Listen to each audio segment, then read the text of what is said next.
Hi guys. It was a different kind of a day today. Yeah. So I'm trying different kind of way to do my makeup. I took this and I just went in the crease with it. Made it kind of dark. Anyhow, my thinking is I'm going to just feather it out in the top and bottom and see what it looks like. It's only makeup. Do what you want to do.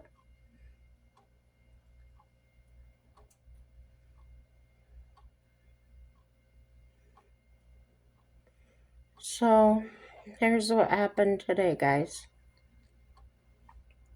I slept in a little bit. Cheryl showed up about her usual time. She wasn't working today. She just came because she wanted to know what these people were going to tell me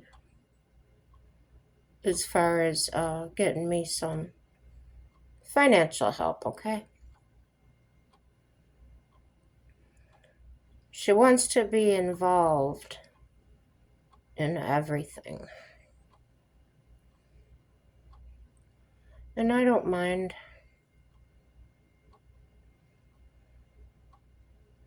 You know, people are people. So, anywho, my husband tells me he was in the bathroom when she came. And then he come out after a little while and start talking to her. She was sitting here on her laptop, I guess. And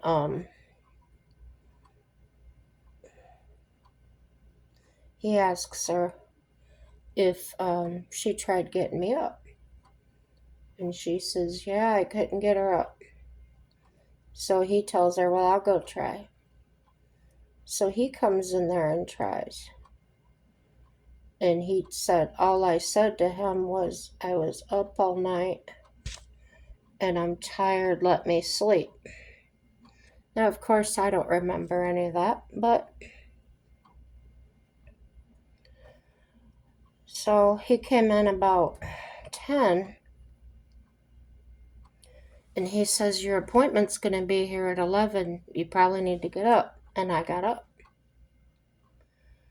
Well, I went in the bathroom to wash up, do what I had to do. And while I was doing that, she asks her if she got the note that I left for her. Now, if you didn't know, she said some things to me, not bad things, but I strongly disagreed with what she was insinuating or whatever. Wasn't nothing bad.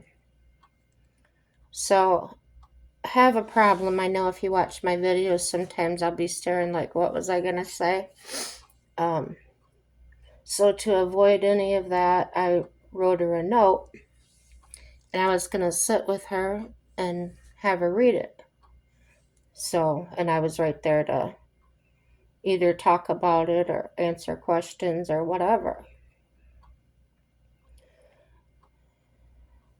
So, it seems like no matter how non-confrontational you want to be sometimes, the person on the other end of it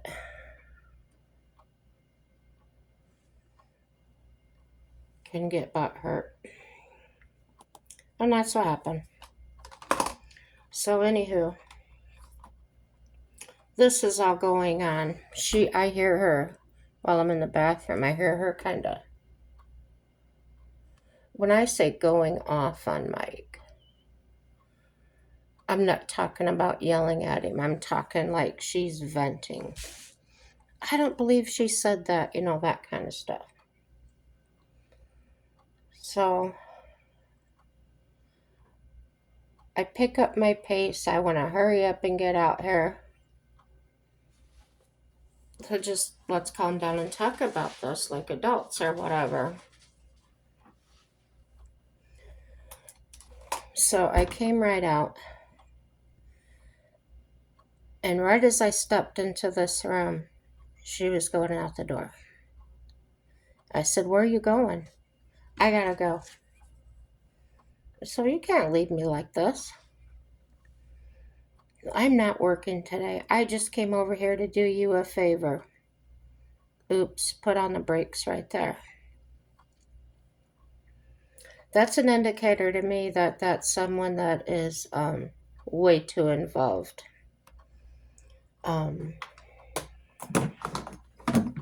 Number one, I didn't ask her to come be here on her day off. I didn't ask her for help or company. When these people came, I was allowing her to come because she asked if she could be here. Well, so that told me right there that she's having some issues. And that doesn't make her a bad person or make me like her any less or anything like that. It's important in these times, if this ever happens to you, to remember, stay calm, and realize they are the ones having the problem. That's what I've learned.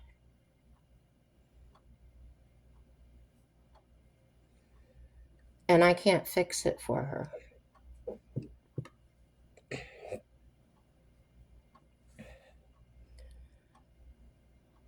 I think she was very emotional from the sound of her. I didn't hear her words, so to speak, but she probably felt like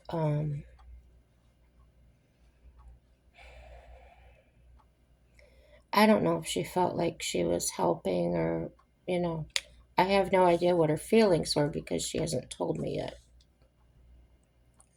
So,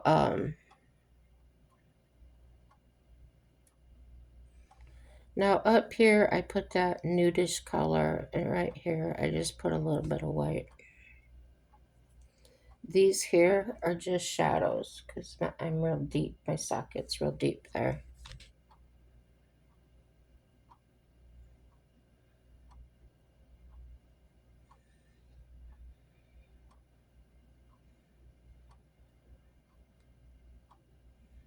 Yeah, that works. A little bit different. So, what was I saying? Oh, yeah.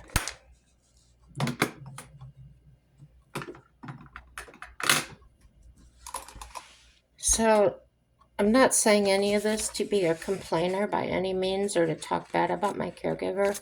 I thought it might be a good experience to share because other people can learn from this or realize that no, you may not have just because you told somebody how you felt, as long as you said it respectfully, you didn't do it and you didn't do anything wrong, and it's not your problem if they got upset. You shouldn't ever feel like it's not okay to give your side of it. Or if you feel like you have to yell, shout, holler, jump up and down to get somebody to hear you, that's no good either. So, thankfully, I've been through this before and I know how to handle it. Now, I don't know if she's been through this before. I have no idea where she's at in her understanding and her perspective of things. So, This is where y'all get to see me practice what I preach. This is somebody I care about.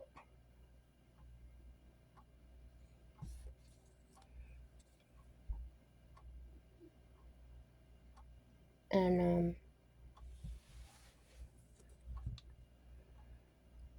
that I should feel comfortable saying how I feel.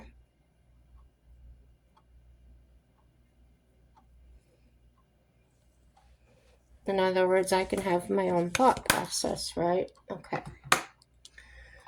So I could sit here and say, oh, I think a mistake I made is I let her get away with too much. And what I mean by that is I don't argue. I let her put the dishes away the way she wants, even though they're not in the right place. My husband has told her a few times, and she still does it wrong. So, we just let stuff like that slide. It's not earth shattering. It's really not.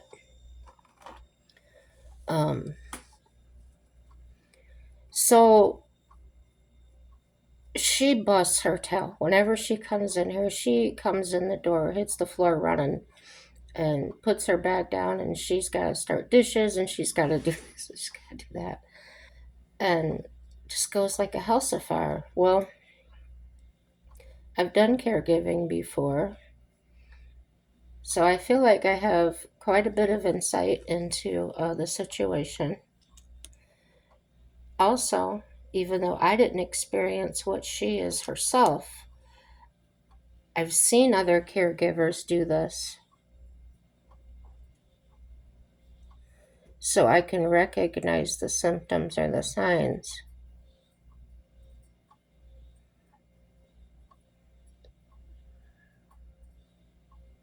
So in that way, my experience is really paying off here. Without it, I might start to have bad thoughts about her, and that would harm our relationship. So, see, even if she went home fired up, upset, I'm still here,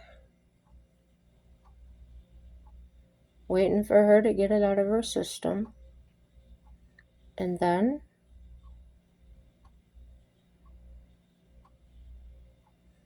she's scheduled on Tuesday. Don't know if she's coming or not, because she hasn't spoke to me. Oh, I take that back. I lied. I talked to her on the phone because I called her. Oh, probably within a half hour of her leaving.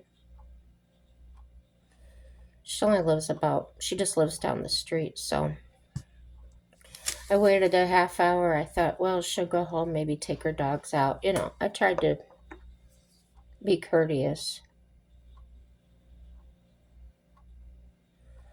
And I didn't want to call her if she was still hot.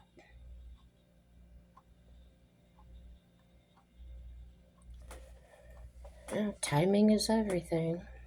Well,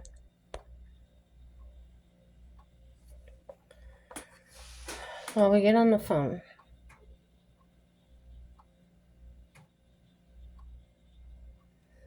And right away she goes into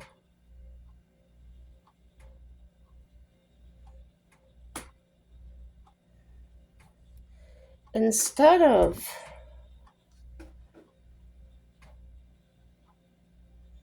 like taking a breath,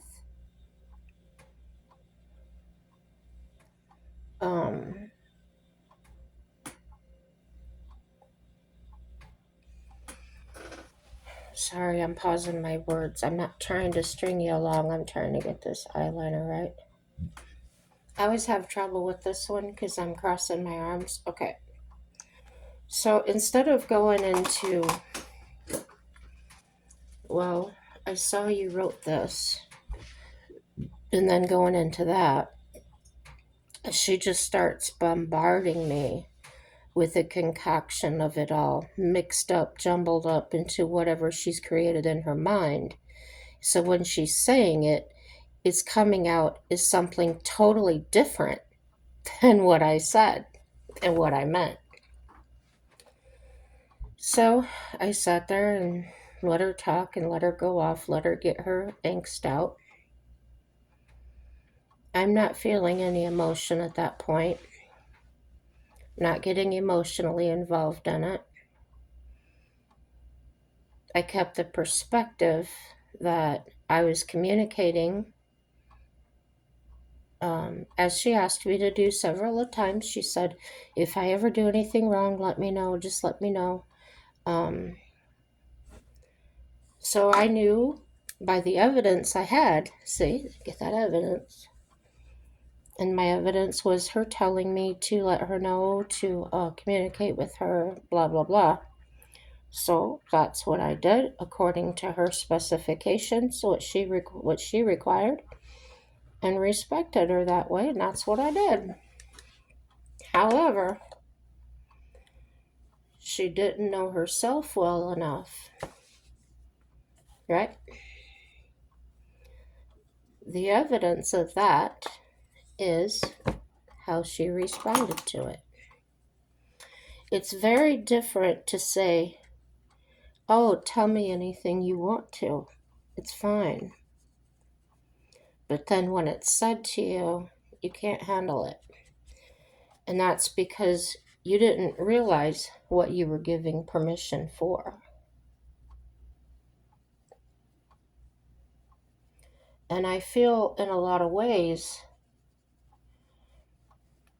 in a lot of relationships, friends, husbands, wives, what have you, that,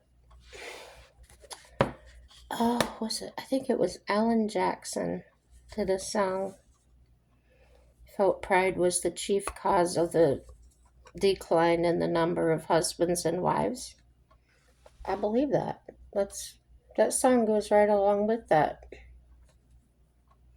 Pride means, to me, in these situations, is not allowing yourself to step out of your state of mind, your will to dominate the situation or prove that your feelings are more important than somebody else's feelings. Instead of focusing on what they said to you, like in this situation, saying, I didn't appreciate that you said that to me. Okay.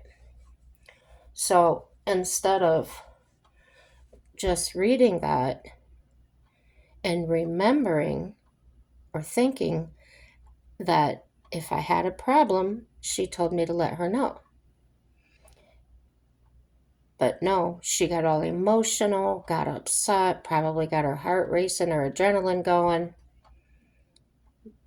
just because I said, I didn't like that you kept repeating over and over that you wanted me to get in the shower when I told you the first 20 times you said it that I'm waiting for Mike to get home because he's bringing my wet skin lotion. And I was specific about that because the night before, I was up all night with my skin problem. And I knew that getting in the shower, using more soap and water on it, was not going to help it until I had that lotion. And she says, okay, I understand. 2 minutes later, I'm not kidding you, she says, so can I get you in the shower? That's how she was that day. People got issues. People can have a little ADD and OCD, things like that. And I think she is a little hyper. So I give her a wide berth. I like to try and accept people the way they are. I don't try and change them or tell them don't act that way unless they're doing something really bad to me, disrespecting me or something. So, here we go.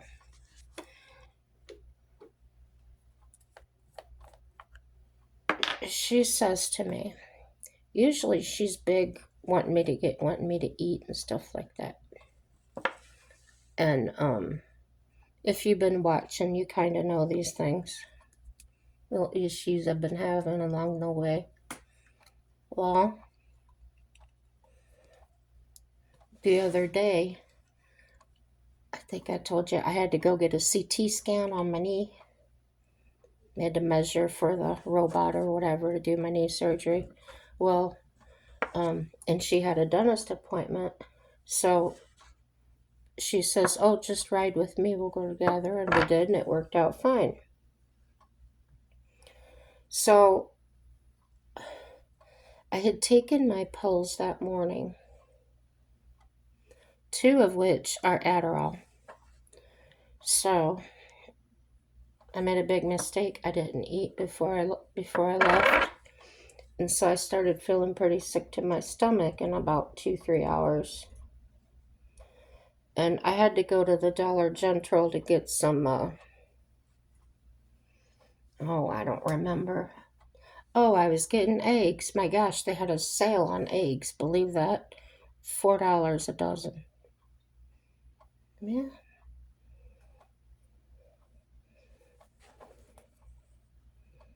I only got 1 dozen. I figured, heck, I'm not the only person that needs them. So anyhow, I thought about grabbing a candy bar, and then I'm like, no. I grabbed one of those small packages of the Twizzlers with the filling in them. And I ate those on the way home.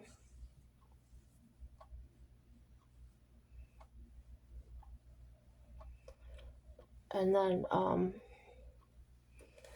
the reason I'm pausing in between this is because I want to keep my facts straight and not get mix myself up here. So I ate those on the way home. She got me home. She brings my groceries in. She puts them all away. And then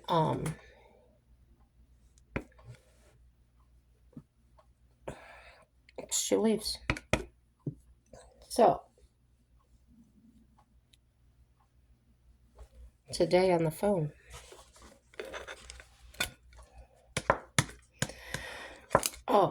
last night my husband ate the last of the ice cream. It was one of those buckets.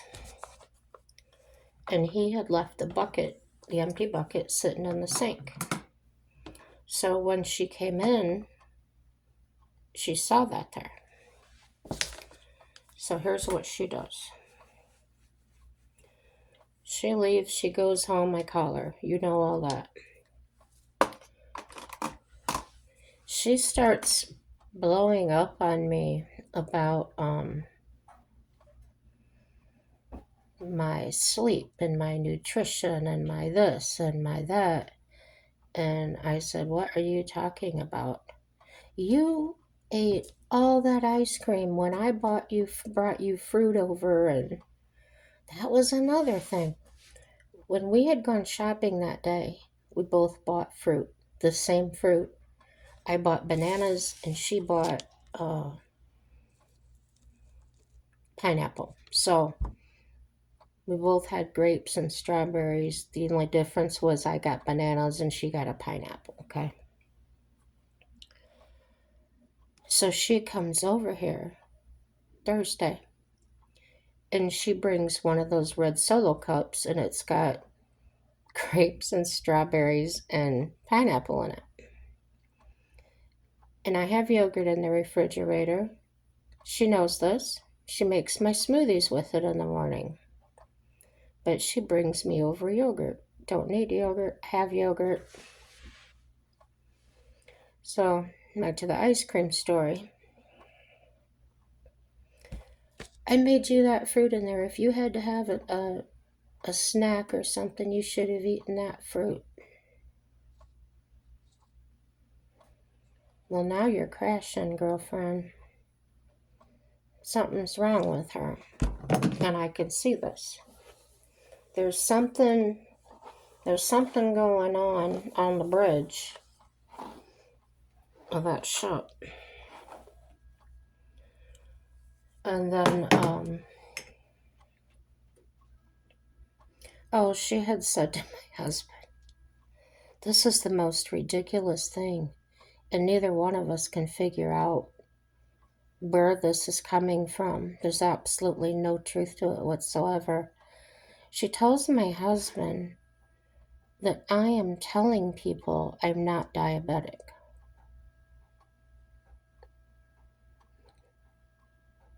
I tell you guys all the time. So I'm trying to think. She goes to my doctor's appointments with me. I'll actually take her in the office when it's not anything like really personal. It's usually just check my vitals, read my blood work, stuff like that. And so I'm sitting here like, that's not something I would have said to a doctor. We haven't been anywhere. I didn't talk to anybody when we went anywhere. Oh, the Dollar General here is new. And when I went there, I was very pleased to find out that one of my girlfriends from doing karaoke is the manager there. And so when we go there, I go there, we hug each other, we talk and everything. Oh yeah, I've introduced her and Cheryl and whatnot. Well, I really don't know where she's getting. Was she just trying to come up with something to say against me? I don't know. Well, anyway, with that stuff in mind,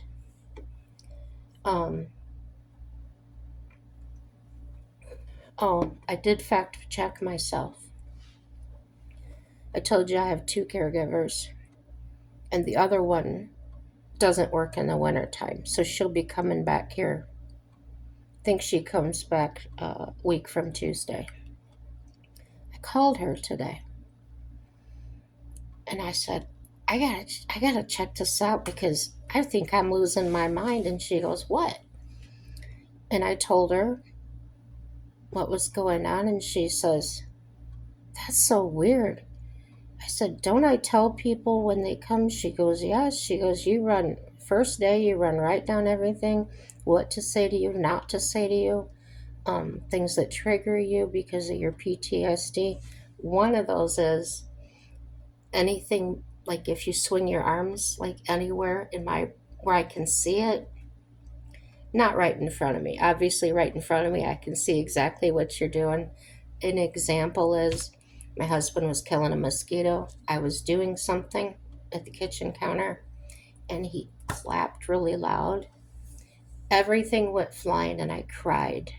Kid you not, 3 hours. Couldn't stop. That's PTSD from being hit too many times. So my dentist knows this. My hairdresser knows this. Anybody that has to work around my head. And I like to go to the same people so I don't have to keep explaining it. Because you really don't need someone that's got a drill in their hand or scissors in their hand to have me jerk or something and stab my eye or drill through my tongue or my cheek, right? It's not something I can control. It's not something the medicine can control. So yeah, that's how it goes. So all of these things. Coral is my other caregiver's name. And she was just like, I cannot believe that. And she's kind of laughing with me because I wasn't mad. It was just like, what is going on?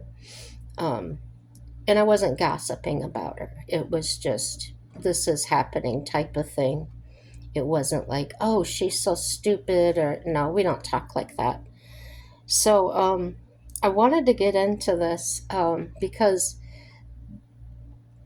I looked it up on mentally ill don'ts when caregiving. And as I'm reading through them, I said, oh my gosh, those are almost word for word exactly what I told her when she came, when she started. Okay. So I'm just going to put this out there for you guys. Whether you are caregiving or whether you're the one that's you're mentally ill and maybe need a way to communicate better, and telling people how to deal with you, how to be around you, and not be so uncomfortable. Okay, when caregiving for someone with mental illness, avoid saying you know how they feel. She did that. She, she broke, I think she broke every one of these rules today. Giving pep talks or thinking your distractions will solve their problems. Instead, focus on unconditional support and respect their boundaries. Okay. So I felt my boundary had been crossed and I let her know and she blew up about it. Okay. Um, the way she was trying to solve my problems, she was telling me, I watched you eat that whole bag of Twizzlers. And then I come in here and you ate all that ice cream and I hadn't. But it felt like going back to my childhood and hearing my mother berate me over something I didn't do. And then she brings up, I was trying to explain things to her, and she says, I'm trying to manipulate her. I feel like you're trying to manipulate me, and that's all you're trying to do. Those are things that also came out of my mother's mouth. Well, when you're hearing the same things from different people like that, and they're the same things that are set out to hurt you or destroy you, just ignore it because that's not actually coming from them. It's actually coming from Satan. And he'll use you. He'll use you to hurt somebody. And I'm glad that I understand that because it's not affecting my mental illness. That's pretty much at a stalemate. It's not going to get any worse. I hope that I keep working and it gets better. My husband was really good today. Um, I started questioning a little bit, like, am I that bad? Was I trying to manipulate? Now, I had the phone on speaker. He heard the whole conversation and he said, absolutely not. He said, you were just trying to explain to her um, what happened and, whatever. So I wish that I didn't still need that approval, that second voice to say, no, it really didn't happen because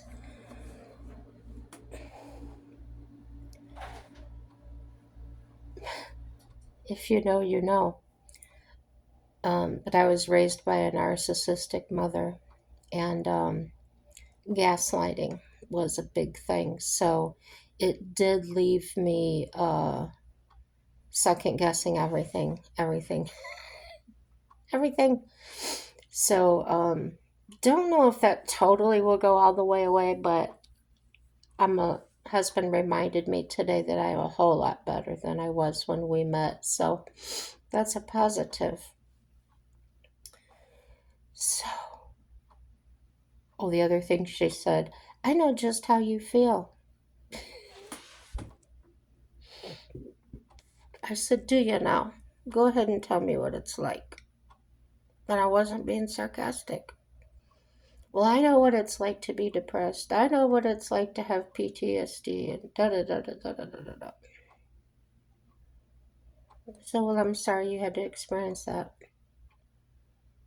Oh, yeah, that's when she said I was trying to manipulate her.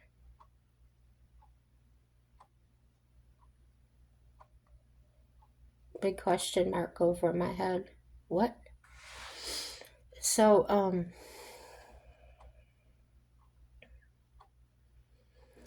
I didn't argue with her because you don't argue with a mentally ill person. No, you don't. And she started telling me, well, I told you you're not going to vape because I care about you and da da da da da. You don't do that. Nope. I have my own mind. I'm not a child.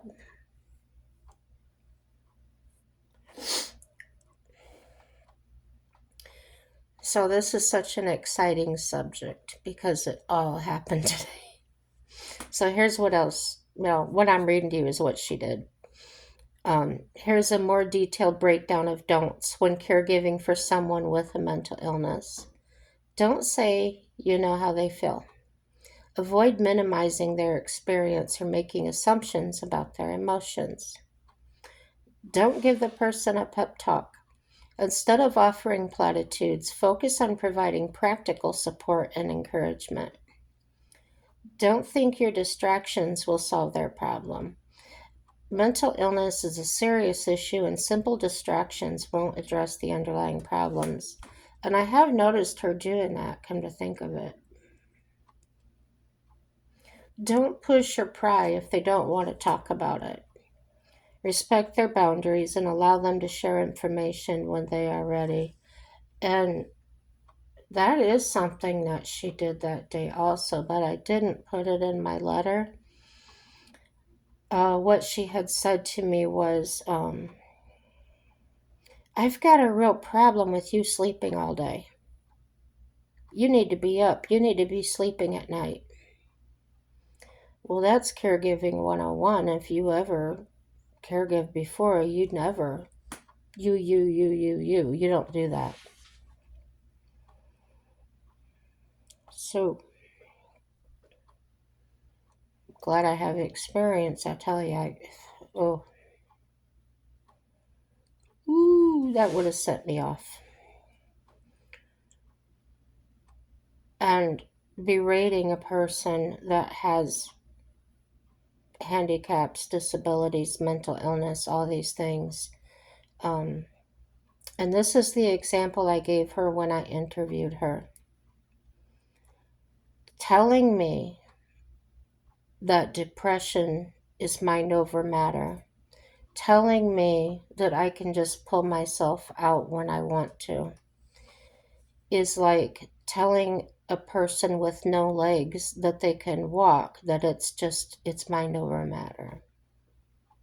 Okay. So, and I'm not, that's just basic. Don't add in there that there's artificial limbs and things. It was just the point of my story. It's it's probably possible with a whole lot of influence, a whole lot of I've talked about I go steps, and sometimes the step up will take years to get better, and then sometimes nothing. Don't take on the role of the therapist. That's what she was trying to do. While you can offer support, it's important to avoid becoming their therapist or counselor. Don't blame them for their illness. Remember that mental illness is a medical condition, not a character flaw. Don't get caught up in the emotional trap of feeling sorry for yourself. Focus on providing care and support while also taking care of your own well being. Don't neglect your own needs. Caregiving can be stressful, so make sure to prioritize your own health and well being. Don't give up on them. Mental illness can be a long term condition, so it's important to stay committed to supporting your loved one. Don't get involved in their financial or legal matters unless specifically directed to do so. Avoid any role in the client's financial or legal matters.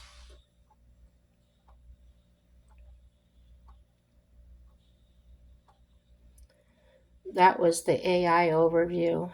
Now I'm at the National Alliance on Mental Illness. It's abbreviated NAMI.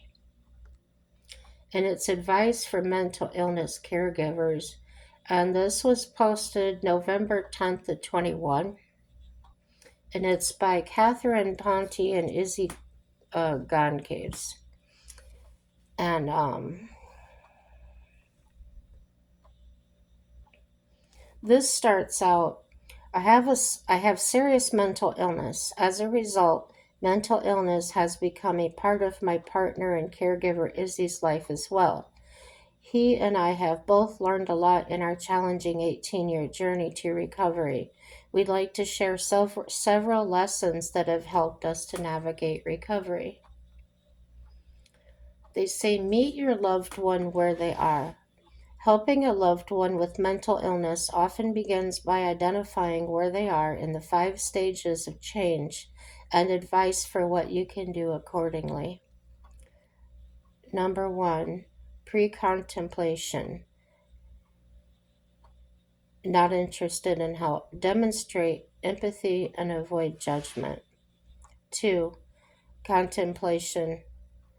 Recognizes problem but isn't ready to change. Recognize that change is hard and consider pros and cons of treatment. 3, preparation. States commitment to change. Try to help your loved one define goals. Goals should be specific, measurable, achievable, reasonable, and timely. That's what my therapist and I do. Number 4, behavior change. Starts to change, become actively involved in treatment. Reinforce your loved one's positive behavior. Number 5, maintenance, sustaining change.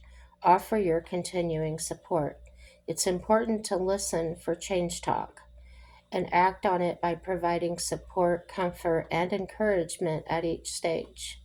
Patience is also required, although loved ones should feel empowered to use their best judgment in times of an emergency. Pressuring someone to move forward in their journey may cause them to resist, which may delay treatment. This is all true, guys. This is a good read. Listen in order to communicate. Starting the conversation with your loved one can be critical to helping them get the help they need. The caregiver may need to take the first step to start the discussion, and the best way to do so is to demonstrate genuine interest in your loved one's concerns. Don't tell them how you can help. Ask if you can help and how. Respect their desire not to talk about the situation. I need to talk to you is rarely a good way to start a conversation. When they don't want to talk, the better approach is to keep gently reminding them that you are there for them if they want to speak. For me, if my husband really just wants me to talk, he'll let me know, but he'll walk away and give me space. When I'm ready, I'll come to him, and it's usually, within the same day. So these people say highly effective tools for improving communication include motivational interviewing. This technique seeks to tap into one's own personal motivation for change, which may include achieving specific life goals. OARS, O-A-R-S. That's what they taught us where I worked before. And that acronym stands for open-ended questions, affirmation, reflection, and summarizing. And it provides a framework for practicing motivational interviewing. Active listening.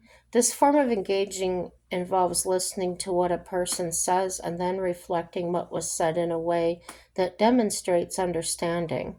It also serves as a mirror, nudging a person to see and confront their thoughts, ideas, and impressions. I'm learning to do this for myself.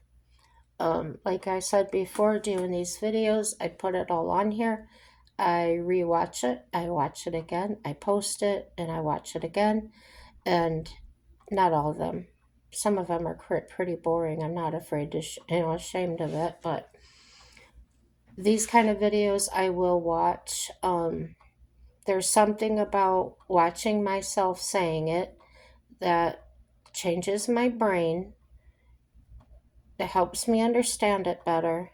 It's not just words coming out of my mouth, I actually hear it. So, like they were saying about confronting the thoughts, ideas, and impressions, getting my own understanding. Uh, I've always been easy to talk to, kind and gentle to kind of nudge people in their life to make good decisions, but not so much for myself. And people have noted that too. Why don't you take your own advice? I'm learning how to now. I'm talking to myself. Thanks, guys. Um, Showing myself that compassion. I had went no contact back in, gosh, 2016, I think it was, 2015 or 16. Uh, Total no contact with my mother. I just couldn't take it anymore. And what I started doing when I had the urge, like I really wanted to tell her something or ask her something, I started a journal and I just started writing it down. These things would never be answered even if I was in her life, because I have asked them several times and she never answered anything that would pertain to her. Um, for instance, did we do this or did we do that when I was a kid? And I don't know what you're talking about. That kind of stuff. So, yeah, I just write it down on paper and handle it that way. Show compassion for past mistakes. It is important to always convey empathy and compassion when speaking with your loved one.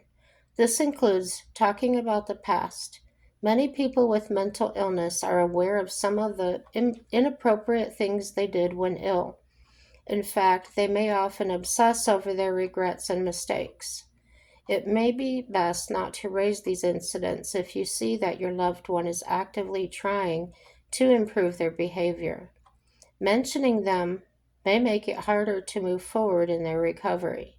They can't change the past. It can be helpful to instead focus on the present moment and future goals. Encourage self-empowerment. Mental illness may make a person feel as if they have no say or control over their life. Often they may allow their caregiver to take control of their treatment because of their difficulty accepting the diagnosis or out of ambivalence. However, self-empowerment is key to recovery. It's important to ask open-ended questions to explore what your loved one wants and to help them take ownership of their mental illness and treatment. When a caregiver respects and trusts their loved one's decisions, this can feel liberating and improve the relationship. Treatment approaches can also be self-empowering. A shared decision-making approach can be very effective. With this approach, a patient makes clear to their doctor what their priorities are, and together they agree on a treatment plan. An approach designed to help patients pursue life goals rather than merely addressing symptoms and side effects can be extremely motivating.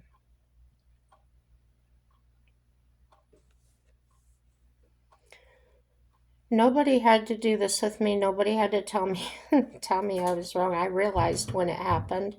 I know that what I was doing that day, that I suddenly lost control of my emotions and my mind for momentarily. I jumped out of my now husband's car at a stop sign, and we were on our way out to eat. And all of a sudden, I started panicking over somebody else driving a car I was in. Um, I was shattered. I was absolutely shattered inside into millions of pieces, and don't know if I'll ever get the pieces put back together again. I know that God has helped me. My husband's helped me.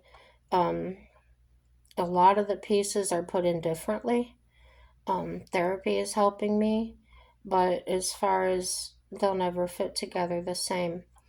But anyway, that day I did that. I knew right then something wasn't right, and I said, instead of taking me to dinner, I said, "Can you just take me down to this place?" So I went and got help right away. But like I said, I had experience working in the mental health system and mental health problems in my family and stuff. So nobody really had to push me to seek the help or stay on my medication. I know what that's about. So luckily, I don't suffer things that a lot of people do in that respect. Here's another important one: avoid helicoptering. Helicoptering is a form of a caregiver's over-involvement in their loved one's care. Plainly stated, a person feels under constant surveillance as a caregiver hovers around them, constantly on high alert for an episode or other adverse event. To a person with mental illness, this over-involvement and anticipation of the worst-case scenario can feel suffocating, disempowering, discouraging, and even enraging. Despite a caregiver's good intentions, helicoptering can lead a person to withdraw and isolate. A common instance of helicoptering is when a caregiver repeatedly insists on contacting their loved one's psychiatrist, leading the patient to feel like they're being snitched on. This fear may be based on the control a psychiatrist has on their treatment, such as the ability to make a medication change. A person may also feel that a psychiatrist will give deference deference to the caregiver rather than the sick patient. All of this may lead to a significant and harmful erosion of trust between the person and their caregiver, as well as the patient and their provider. Many caregivers do not realize the serious consequences of this sort of helicoptering. For example, their loved one with mental illness can revoke or put limits on the permission their psychiatrist has to speak with the caregivers in the future. Access peer insights. Peers can support, inform, and inspire each other's recovery journey. In fact, people with mental illness are often more comfortable speaking to peers than clinicians. Peers have insights that clinicians without lived experience cannot offer. Moreover, peers in recovery can offer invaluable hope to both supports and people living with mental illness. Understanding is critical to a good relationship between a person with mental illness and their caregiver. While mental illness is very often a high family effort, it cannot be overemphasized that a person's responsibility, ownership, and self empowerment will enhance outcomes. When a person is provided more control over their treatment process, they are more likely to reach recovery. Ultimately, that's what caregivers and their loved ones should be striving for together. And all of that was true. I can tell that it was written by people that are living it.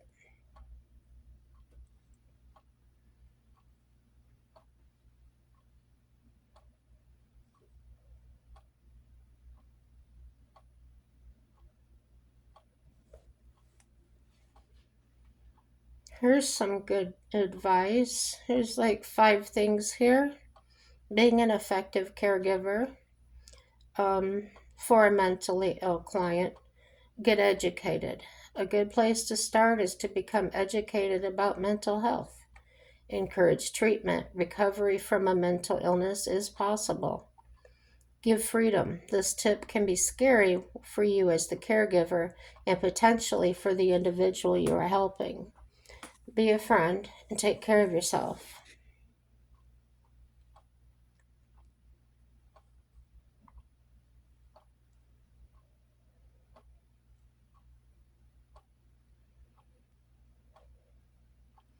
Don't make assumptions.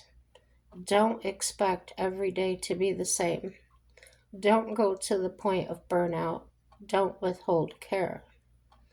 Do ask. Do go with the flow. Do take breaks and respite. And do communicate. Those are good.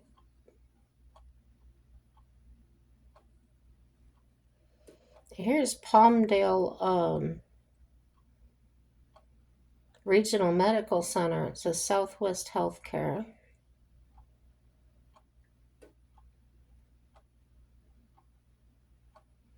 Looks like more of the same. Yeah, it's just saying the same thing that we've already read. So, holy cow, this video is 55 minutes long. Why do y'all let me go on so long? Just kidding. So yeah. Everything is good, guys. Subscribe to me. A lot of you have. Thank you. Welcome to the channel. Glad to see you here. Hey, give me some comments. Let me know how I'm doing. What else was I going to say? Oh, yeah.